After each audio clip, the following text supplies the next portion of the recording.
United boys, welcome back to the channel. दोस्तों, $1 million question नहीं, $300 million question पूछूंगा तुमसे। यूनाइटेड को फिक्स कैसे किया जाए। यस, मान लो इस सीजन के एंड में जो तुम चाह रहे हो, हम चैंपियंस लीग में घुस जाएं या यूरोपा लीग में घुस जाएं, और उसके बाद तुम्हारे को इस पूरी टीम में, जिसको हम अब रिव्यू करने वाले हैं, रूबेन अमोरिम की टीम को, कौन कौन सी पोजीशन में लॉन्ग टर्म फिक्स चाहिए। ये इंटरेस्टिंग होगी, सुपर इंटरेस्टिंग होगी वीडियो, क्योंकि मैं हर पोजीशन पे आपको बताऊंगा मुझे कहां लगती हैं कमियां, और 2-3 बढ़िया साइनिंग की बात करूंगा। और जहां पे मुझे तुम्हारी राय चाहिए, तुम बताओगे मुझे मैंने किस प्लेयर को मिस किया है, कौन सा प्लेयर तुम्हें पसंद है, और कौन सा प्लेयर तुम चाहोगे जो इस टीम में आए। नाउ कंडीशन में तुम्हें बताया तो बहुत सिंपल है, ठीक है। रीबिल्ड करना है यूनाइटेड को।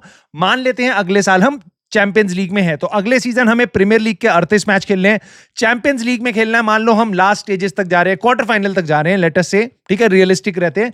हम कोशिश करते हैं सोचने की कि हम लास्ट स्टेजेस में जाएंगे एफए कप की और कैरेबाओ कप की नेक्स्ट सीजन। तो यानी हम 60-65 मैचेस खेल सकते हैं अगले सीजन, और उसके बाद आपको टॉप 5 में आना है। तो क्या क्या करोगे आप अपनी टीम का टॉप 4 में, उसके अगले साल भी आना है इतने सारे मैचेस के बाद।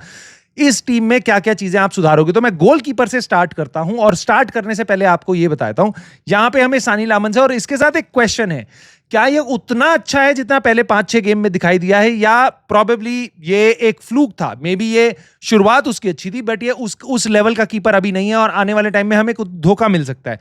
तो देखो, पूरा सीजन है, अगर हमें सानी लामन उस लायक नहीं लगा जो अभी की हालत लग रही है हमें, इसकी फॉर्म ड्रॉप होती है, इससे गलतियां होती हैं, उसके बाद रिकवर नहीं कर पाता, तो हम प्रोबेबली एक बड़ा गोलकीपर लाएंगे। बट जिस हिसाब से इस टाइम पे टीम चल रही है, मैं सानी लामन को मान के चल रहा हूं, ये हमारा नंबर 1 कीपर है आने वाले काफी सालों तक ना। इसके लिए आपको एक बैकअप गोलकीपर साइन करना पड़ेगा, and that is really important, क्योंकि Altay Bayindir that is not a good replacement. Senne Lammens injured हुआ और हमारा काम हो जाएगा वही शुरू जहां रूबेन अमोरिम का पूरा सीजन स्टार्ट हुआ था, बेफालतू के गोल्स खाने में, राइट।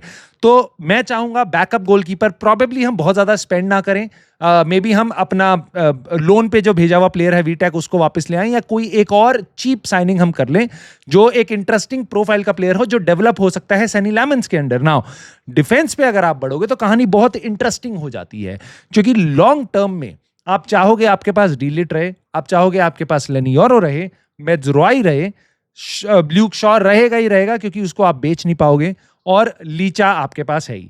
5 डिफेंडर आपके पास हैं, इतने सारे गेम हमें कवर करने हैं। और उसके बाद मुझे पता है क्वेश्चंस हैं, अभी डाउटफुल है हैरी मैगवायर क्या एक्सटेंड करेगा या नहीं करेगा, बट यहां पे हमें साफ दिखाई देता है हमें कम से कम 1 मे बी 2 साइनिंग्स की जरूरत पड़ सकती है।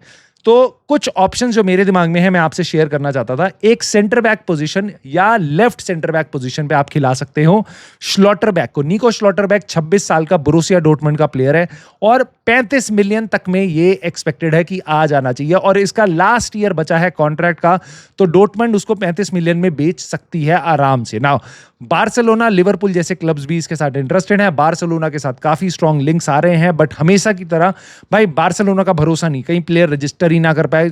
तो यूनाइटेड अगर इधर जाती है, मे बी हमारे पास एक अच्छा चांस है इस प्लेयर को लाने का, एंड स्पेशली अगर हम चैंपियंस लीग वगैरह के लिए क्वालिफाई करते हैं तो, या फिर इस जनवरी में हम इस प्लेयर के लिए जाते हैं तो। उसके अलावा दूसरा प्लेयर अगर आप इस प्रोफाइल में देख सकते हो तो वो है आपका गोंसालो इनासियो। रूबेन अमोरिम के अंडर खेला हुआ है, स्पोर्टिंग लिस्बन का 24 साल का प्लेयर। भाई मेरे हिसाब से 25-30 मिलियन के अंदर अंदर आपको मिल जाना चाहिए। एक और बात, इसका भी लास्ट ईयर है कॉन्ट्रैक्ट का, तो ये एक इंटरेस्टिंग ऑप्शन हो सकता है। ये आपको लेफ्ट सेंटर बैक पोजीशन में भी कवर कर सकता है, और सेंटर बैक पोजीशन में भी कवर कर सकता है। और उसके बाद आपके पास बचता है एक और ऑप्शन, जो मैं आपको बताता हूं, मेरे हिसाब से काफी सही हो सकता है यूनाइटेड के लिए। दैट इज नेथन कॉलिंस, 24 साल का, ब्रेंटफोर्ड का कैप्टन और centre back. I think he is really marvellous भाई। और उसके बाद ये 30 मिलियन तक में एक्सपेक्टेड है कि ये आ जाना चाहिए। मेरा अंदाजा है, इसके लिए कोई बहुत ज्यादा बिड्स या ट्रांसफर न्यूज नहीं आई है, तो पता नहीं हमें कितने में जाएगा, बट ओवरऑल अगर आप देखोगे ट्रांसफर वैल्यू अगर इसकी देखोगे तो 30 मिलियन के आसपास है। अगेन 24 साल का है, आपका English Premier League proven talent है, और उसके बाद भाई कैप्टन है अपनी टीम का और ब्रेंटफोर्ड जैसी टीम का। I think that could be a very good addition to our squad. Maybe he is a replacement to de Ligt, maybe उसके साथ ये कंपटीशन ज्यादा कर पाए रादर देन जो आज की सिचुएशन है हैरी मैगवायर के साथ। सो डीलिट, लेनियोरो, मेज्रोई, शॉ और लीचा, इन 4-5 प्लेयर्स के बाद आप अगर नेथन कॉलिंस, स्लॉटरबैक या इनासियो को लाते हो तो हम पे 6 मेन स्ट्रीम आपके पास सेंटर बैक्स हो सकते हैं। एंड ऑफ कोर्स उस पोजीशन में आप अपनी एकेडमी से भी 1-2 प्लेयर ला सकते हो अगर आपको जरूरत पड़ती है तो। उसके बाद आपके पास आती हैं विंग बैक की पोजीशन। वहां पे अमाद डियालो और डोरगू मुझे लगता है लॉन्ग टर्म में हमारे साथ रहने वाले हैं। डेलो एक ऐसी चॉइस है जहां पे most of the people agree करेंगे कि हमें एक रिप्लेसमेंट चाहिए, और डेलो को अगर आप बेचने जाते हो तो he really becomes a very good idea for you. May be Ruben Amorim इसको बेचे ना, बट ये प्योर प्रॉफिट है, तो मे बी आप डेलो को बेचोगे अगर 30 मिलियन में, तो आपका मल्टीपल प्लेयर साइन कर सकते हो, क्योंकि ये प्योर प्रॉफिट है, प्योर प्रॉफिट भाई। Now right wing back position में मैं किसको देखता हूं अमाद डियालो के साथ चैलेंज करने को, और मे बी आइडियली ऐसा प्लेयर जो अमाद डियालो को बेंच पे बिठा दे। तो देखो, डमफ्रीज एक नाम सबके दिमाग में सबसे पहले आएगा, इंटर मिलान का मैराडिंग राइट विंग बैक जो ऊपर नीचे करता है, और भाई अटैकिंग गेम कैसे इन्फ्लुएंस करता है वो डमफ्रीज जानता है। भाई 29 ईयर्स का है, और इस बात को मद्देनजर रखते हुए मैं चाहूंगा हम डमफ्रीज के साथ ना जाएं। हालांकि इस समर में वो काफी सस्ते में अवेलेबल था, 25 मिलियन पाउंड के आसपास उसकी फी थी, बट 29 ईयर्स ओल्ड, वो रिलीज क्लॉज जा चुका है। कोई और रिलीज क्लॉज है अगले साल या नहीं है मुझे नहीं पता इस टाइम तक, बट 29 साल का सोच के मैं मान के चल रहा हूं कि इनियोस इस प्लेयर में इन्वेस्ट नहीं करेगी ना। बट ऐसा नहीं है, हमारे पास राइट विंग बैक पोजीशन में ऑप्शंस है ही नहीं। हमारे पास आता है एक रिकमेंडेशन मेरी तरफ से, भाई माइकल कयोडे, ब्रेंटफोर्ड का आपका right wing back, right back, जो आपका 21 साल का है, बट प्रीमियर लीग एक्सपीरियंस है, end of course he brings with him long throws जो आजकल फैशन में है, प्लस डिफेंसिवली सुपर सॉलिड है, अटैकिंगली काफी सही है बंदा। 25-30 मिलियन में एक्सपेक्टेड है कि आपको right wing back position address हो जाएगी अमाद डियालो के साथ Michael Kayode. That would be a dream for a lot of Manchester United fans. Now Tino Livramento मेरी तरफ से दूसरी चॉइस होगा राइट विंग बैक पोजीशन के लिए। न्यूकासल का 23 साल का प्लेयर, भाई ये काफी टफ होगा इसको यहां से निकालना। न्यूकासल का है और अभी वहां पे गया है और काफी अच्छा खेल रहा है, तो न्यूकासल उसको नहीं बेचेगी अनलेस एंड अनटिल उन पे फाइनेंशियल फेयर प्ले, पीएसआर, इनकी कोई प्रॉब्लम ना आए, जैसे उनको एलियट एंडरसन बेचना पड़ गया था। एक और नाम है यहाँ पे जिसके कारण बहुत से यूनाइटेड फैंस चाह रहे हैं, और मेरी तरफ से वो नाम मैं यहाँ पे रखना चाहूंगा, बट मुझे कोई चांस नहीं लगता कि उसको हम साइन करने वाले हैं। देखो, डैनियल मुनियोज, भाई डैनियल मुनियोज आपका बहुत ही सुपर सॉलिड ऐसा प्लेयर है, और सेम सिस्टम में राइट विंग बैक पोजीशन में खेलता है क्रिस्टल पैलेस के लिए, जो आपकी टीम में आते ही आपकी टीम को इंप्रूव कर सकता है आज के लिए। लेकिन हम इस प्लेयर के लिए नहीं जाएंगे। क्यों? मुझे लगता है क्योंकि ये 29 साल का है, ये 30 का हो जाएगा अगले साल तक आते आते, और उसके बाद इसका कॉन्ट्रैक्ट भी काफी लंबा है। क्रिस्टल पैलेस के साथ 2028 तक इसका कॉन्ट्रैक्ट है, और 1 साल का एक्सटेंशन भी है। तो अगर आप गलती से जाते भी हो क्रिस्टल पैलेस के पास, तो वो मुंह फाड़ के पैसा मांगेंगे, प्रोबेबली जितना आपको माइकल कयोडे जो 21 साल का ब्रेंटफोर्ड का राइट बैक है उसके लिए आपको देना पड़ेगा। तो इनियोस किसी भी हालत में ये डिसीजन नहीं लेगी कि हम 29 साल के प्लेयर में ज्यादा पैसा इन्वेस्ट करें, और मेरे ख्याल से काफी सही डिसीजन होगा इनियोस का, अगर इनियोस ऐसा सोचती है तो मैंने अपनी तरफ से 3 राय दी हैं। ऑफ कोर्स मैं तुम्हारी राय जानना चाहूंगा राइट विंग बैक पोजीशन पे। और अब लेफ्ट विंग बैक पोजीशन पे अगर आप देखोगे तो कुछ नाम आते हैं जो मैं बार बार सुनता हूं, जैसे फॉर एग्जांपल बहुत ही एक्सेप्शनल प्लेयर है भाई इस पोजीशन का, डेविड रॉम, जर्मनी के लिए खेलता है, उसके बाद लाइप्जिग के लिए खेलता है। लेकिन एक और पंगा, 27 साल का, सिमिलरली फेडरिको डिमार्को, भाई बहुत ही सुपर सॉलिड, वर्ल्ड के one of the best left back में से लगता है, लेफ्ट विंग बैक पोजीशन का प्लेयर है भाई, इंटर मिलान के लिए खेलता है, और लेकिन सेम प्रॉब्लम के साथ 28 साल का है। तो can you fix them? Basically आप उनको लाके अगले 5 साल के लिए रख सकते हो। I am not sure Ineos उस साइड जाएगी। उसी तरीके से मैं आपको कुछ और ऑप्शंस देता हूं। Now I will come to Tyrick Mitchell, जो क्रिस्टल पैलेस का ही है, same left wing back position में खेलता है सेम सिस्टम में, और यूनाइटेड के लिए काफी अच्छा हो सकता है, और ये प्लेयर आपको 25-30 मिलियन तक में मिल सकता है। और मोर इंपॉर्टेंटली ये आपके साथ प्रीमियर लीग का एक्सपीरियंस लाता है, एंड 26 साल इज द राइट एज। मतलब आप मथेउस कुन्या, ब्रायन एम्बूमू, इनसे 1 साल बड़ा बस एज में प्लेयर लेके आ रहे हो, and that could be really good for us.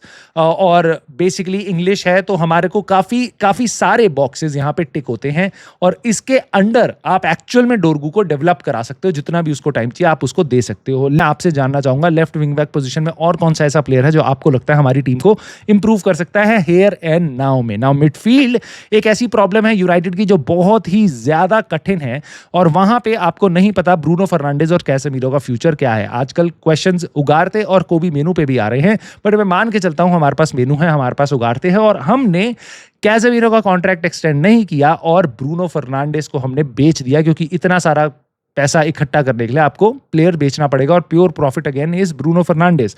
सबसे बड़ी बात भाई, ब्रूनो फर्नांडिस ने आज भी अपनी हैट्रिक मारी है और असिस्ट दी है काफ़ी सारी, और जहां पोर्चुगल ने 9-1 से हराया आर्मेनिया को और वर्ल्ड कप के लिए क्वालिफाई किया ना। मुझे पता है वो अलग पोजीशन में खेलता है पोर्चुगल के लिए और हमारे लिए अलग पोजीशन में खेल रहा है मिडफील्ड। मैं आपको इतनी बात बताऊंगा, यूनाइटेड में ब्रूनो को अभी भी ये बताया जाता है कि ही is a bang average midfielder और उसकी कमियां निकाली जाती हैं, लेकिन जिस दिन ब्रूनो फर्नांडिस आपको अलविदा कह के जाएगा ना, मैं आपको अभी बता रहा हूं, आपको उसकी रिप्लेसमेंट डबल ब्रूनो फर्नांडिस से करनी पड़ेगी, क्योंकि आप एक प्लेयर से उस बंदे को रिप्लेस नहीं कर सकते जो आपकी स्क्वाड में लाता है, and it has to be top quality के मल्टीपल प्लेयर्स। नाउ जब अगर आप कैसेमीरो ब्रूनो जैसे एक्सपीरियंस 2 हटाते हो तो प्रोबेबली आपको मिडफील्ड में 2 से 3 साइनिंग करने की जरूरत पड़ सकती है, और यूनाइटेड, मेरे को पूरी उम्मीद है अगली समर तक आते आते हम 2 ब्लॉकबस्टर मिडफील्डर जरूर साइन करेंगे, चाहे हम कुछ जनवरी में साइन करें या ना करें। और मैं कुछ नाम आपको बताऊंगा और मोस्टली सबको यहां पे कुछ नाम काफी पता हैं। एलियट एंडरसन के साथ हमें लिंक किया जा रहा है, 23 साल का प्लेयर है, इंग्लैंड की टीम में आ चुका है, नॉटिंघम फॉरेस्ट के लिए खेल रहा है, और ये सुनने में आ रहा है 2026 के समर में जाते जाते इसकी वैल्यू 100 मिलियन से नीचे होगी। मैं मान के चल रहा हूं ये 80 मिलियन तक आपको मिल जाना चाहिए। बलेबा के लिए सुनने में आ रहा है, फब्रिज़ियो रोमानो ने आज ही कंफर्म किया है कि कार्लोस बलेबा यूनाइटेड का एक बहुत प्रायोरिटी साइनिंग है। इस टाइम पे भी जब बलेबा की फॉर्म इस सीजन की स्टार्ट अच्छी नहीं हुई है, तो बलेबा 21 साल का है और मुझे लगता है अगेन कैमरून इंटरनेशनल है, 80 मिलियन के आसपास शायद हम ये डील कर पाए, क्योंकि उसका फॉर्म का ड्रॉप हुआ है और अब हम 1 साल वेट कर रहे हैं ब्राइटन के पास वापस जाने में, और अगले साल बलेबा मुझे नहीं लगता हम वो रोक पाएंगे, क्योंकि he desperately wants to come to Manchester United और वो किसी और क्लब की तरफ नहीं देख रहा। तीसरा चॉइस है मेरी इस पोजीशन में Wharton, Adam Wharton, Crystal Palace का player, same position same profile में खेला हुआ है, इंग्लैंड के लिए भी अब खेल रहा है, 21 साल का है और 65 मिलियन तक में एक्सपेक्टेड है इसकी डील करी जा सकती है एक चैंपियंस लीग क्लब के साथ। तो हमारा चैंपियंस लीग में क्वालिफाई करना बहुत जरूरी है वॉटन की अगर डील आपको लेनी है तो। और सिमिलरली एंडरसन की डील के लिए भी बहुत ही कॉम्प्लिकेटेड उसके रिलीज क्लॉज हैं और बेसिकली जेंटलमैन एग्रीमेंट है, तो वहां पे भी यूनाइटेड को ले अगर यूसीएल का स्पॉट होगा तो that would be really helpful उसका प्राइस कम करवाने में। नाउ वॉटन एक काफी सही आपको सीडीएम ऑप्शन मिल सकता है, बट उसकी कुछ लिमिटेशन जरूर हैं।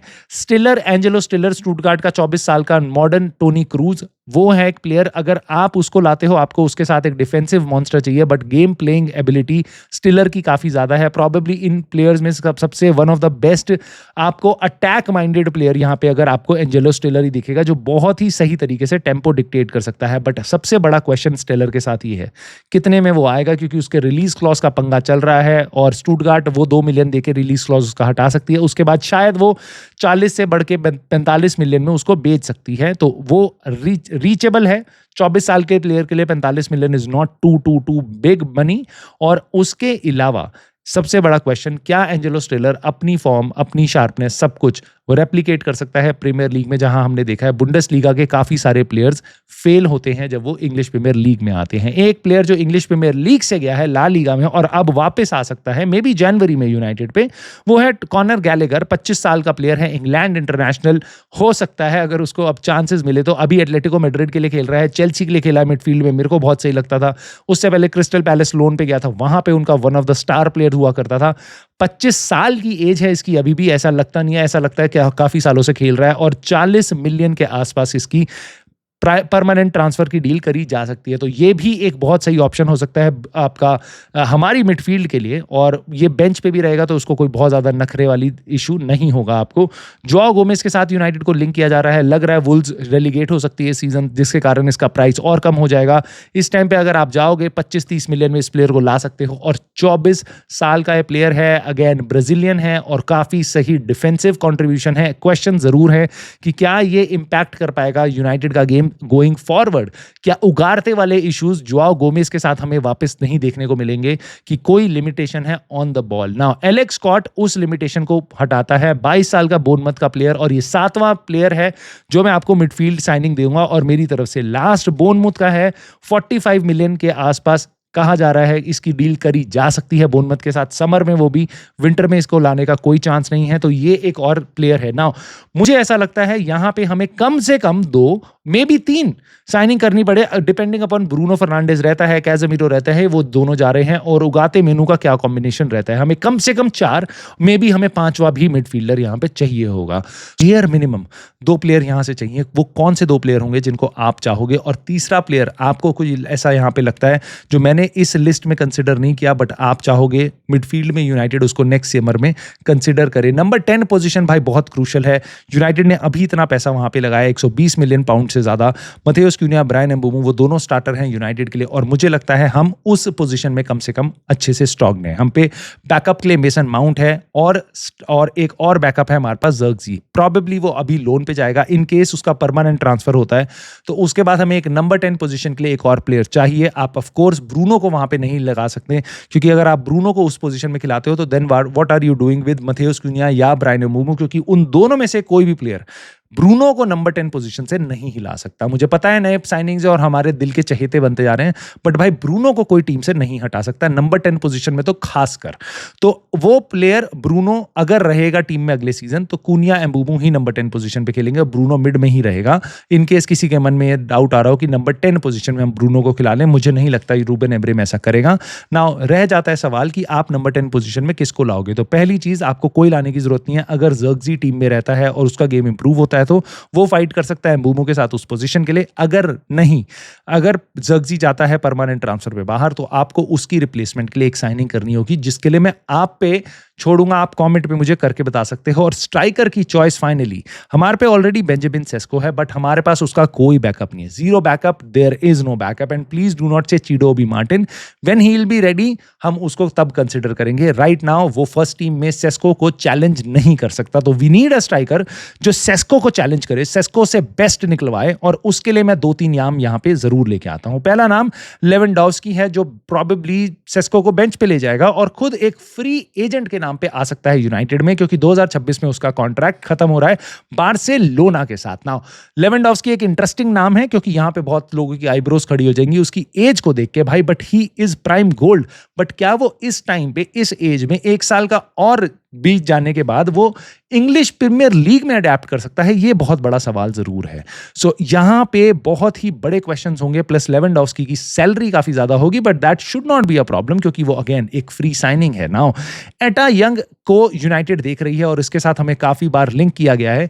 ये आपका ला लीगा में खेलने वाला एक फॉरवर्ड जो बहुत ही सही तरीके में फॉर्म में खेल रहा है इस टाइम पे, 2 जनों की बेसिकली स्ट्राइक फोर्स में इस टाइम पे खेलता है, और एटा young is a very good basically बंदा जो आपको चैलेंज करा सकता है सेस्को के साथ। So again same age bracket का है at a young age Sesko, but of course Sesko जितना एक्सपीरियंस नहीं है, इसलिए he could be an ideal backup to Sesko. Athletic है, फिनिशिंग अच्छी है, स्पीड है, काफी सही प्रोफाइल का प्लेयर है। अगेन 15-20 मिलियन तक में आपको ये प्लेयर मिल सकता है। और इगोर थियागो, ये मेरी होगी एक तीसरी चॉइस, एक बहुत ही डिफरेंट स्टाइल का प्लेयर, और 24 साल का है, ब्रेंटफोर्ड का है। लेकिन अगर आप इसको लेने जाओगे आराम से ब्रेंटफोर्ड 50 मिलियन मांगेगी, जैसे उन्होंने ब्रायन एम्बूमो और बाकी अपने प्लेयर्स के लिए मांगी है, क्योंकि ये उनके लिए काफी इंटरेस्टिंग और इंपॉर्टेंट प्लेयर बन चुका है ऑलरेडी, और अभी अभी ये साइन होके आया है, तो इसका कॉन्ट्रैक्ट भी काफी लंबा है।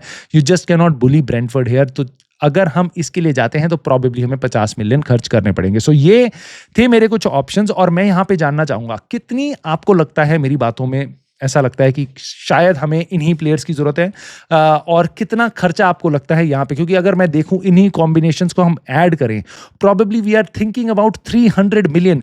तो क्या यूनाइटेड को चैंपियंस लीग अगर हम क्वालिफाई कर जाते हैं, 300 मिलियन स्पेंड नहीं करना चाहिए? क्या अगर हम ब्रूनो, डेलो ऐसे प्लेयर्स बेच रहे हैं, क्या अगर हमारे पे रैशफोर्ड और ये सारे प्लेयर्स का पैसा वापस आ रहा है उनको सेल करने के बाद, तो हमें इतना पैसा नहीं लगाना चाहिए यूनाइटेड को रीबिल्ड करने के लिए? बट सबसे बड़ा सवाल यहाँ पे ये भी आता है, क्या इनियोस इतने एक समर ट्रांसफर विंडो में, जहां पे ऑलरेडी एक वर्ल्ड कप चल रहा है, इतनी सारी साइनिंग्स कर पाएंगी? या इस टीम को ठीक करने के लिए, जो हमें आज ठीक करने के लिए 7-8 साइनिंग्स की जरूरत है, उसको करते करते हमें अगले 3 साल लगने वाले हैं? तब तक हमारी बाकी पोजीशंस में ऑलरेडी इश्यूज आने स्टार्ट हो जाएंगे। तो मैं आपकी राय जरूर जानना चाहूंगा इस वीडियो पे, खासकर इन चॉइसेस पे, और कौन सी पोजीशन पे आपको लगता है किसी और प्लेयर को लाना चाहिए था। कॉमेंट करके मुझे जरूर बताना, and I will see you soon in the very next video.